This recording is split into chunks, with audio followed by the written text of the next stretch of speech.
Right, so tomorrow's the big day. Just wanted to check if Metal Gear Solid Snake Eater is even remotely presentable, or if having no Kojima is going to bankrupt us. Oh, it's more than presentable. It's basically finished. We've remade one of the greatest video games ever. Yes, remaking one of the greatest video games ever. Definitely not a tall bar to follow. And don't forget, it's being made by someone else and not Kojima. Right, but we've captured his vision. We've rebuilt Snake Eater from the ground up in Unreal Engine 5, with faithful environments, faithful cutscenes, faithful dialogue. Faithful, right, I get it. So what you're saying is, you copy-pasted the original, smoothed out Snake's beard, and slapped Delta on the box. Exactly. Fans are going to love it. Are they really? Because what I've read from beta testing, the main thing they're noticing is that it looks like every other Unreal Engine forest. Same washed out greens, same puddle reflections. You've somehow made a Cold War jungle look like generic asset pack number 37. But Snake's beard hairs are individually rendered. His mud, his wounds, his sweat, hyper-realistic. Yes, finally, 20 years later, Snake has paws. A real step forward for the art form. And Eva looks amazing too. Yes, I heard. Down to the bolt-ons. Truly an achievement in character design fidelity. What a legacy to preserve. Oh, speaking of legacy, we've also added a legacy color filter. Makes the game look more like the original PS2 version. Right, so the core feature is, you can pay full price to make it look like it did 20 years ago. Lovely. Well, not exactly pay, just select it in the menu. So the best visual feature is an option to hide your new visuals.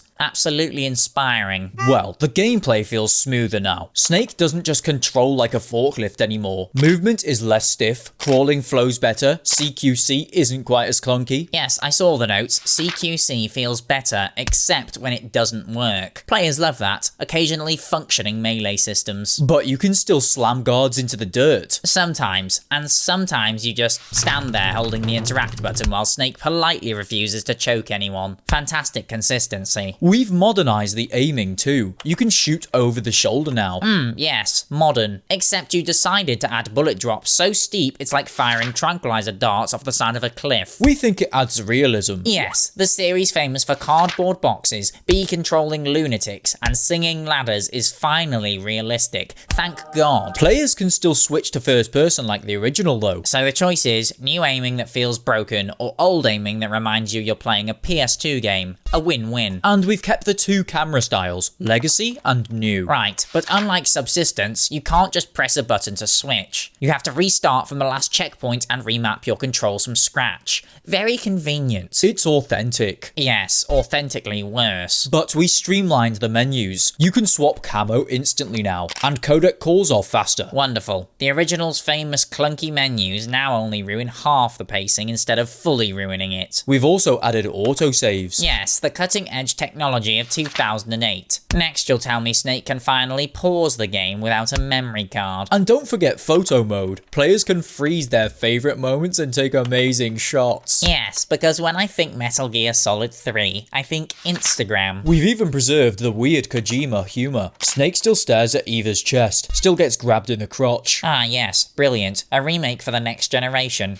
but with all the early 2000s horniness intact. Exactly. Faithful. Faithful or lazy. Tomato, tomato. And let's be honest, if you pronounce it tomato, your opinion is automatically invalid. But just look at the environments. The open jungle looks incredible. For about 10 minutes. Then you hit Groznyj and it looks like a grey warehouse level from a PS3 launch title. But that's true to the original. Yes, but the original looked barren because of technical limits. Ours look barren because we didn't bother. But the boss fights are still all there. The pain, the fear, the end. Yes, all faithfully recreated. Except for the cheap little tweaks that ruin long practiced strategies. Fans love it when their 20-year-old muscle memory is punished for no reason. But hey, Snake vs. Monkey is back. Ah yes, the crossover no one asked for in 2004, preserved for posterity in 2025. And the story is untouched. All the codec calls, all the drama, all the weirdness, it's all here. So you're telling me the best thing about this remake is the one thing you didn't make? Maybe, but players can finally experience one of the greatest biggest stories in gaming with modern visuals.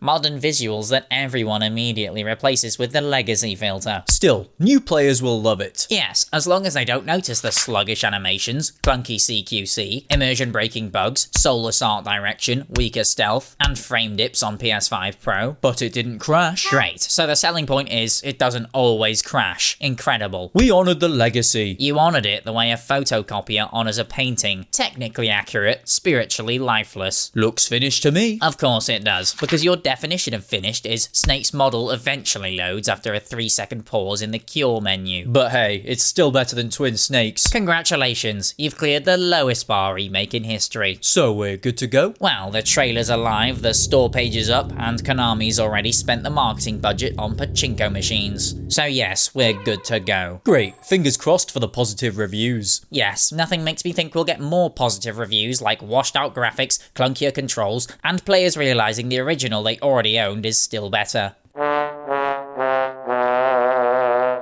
Kojima.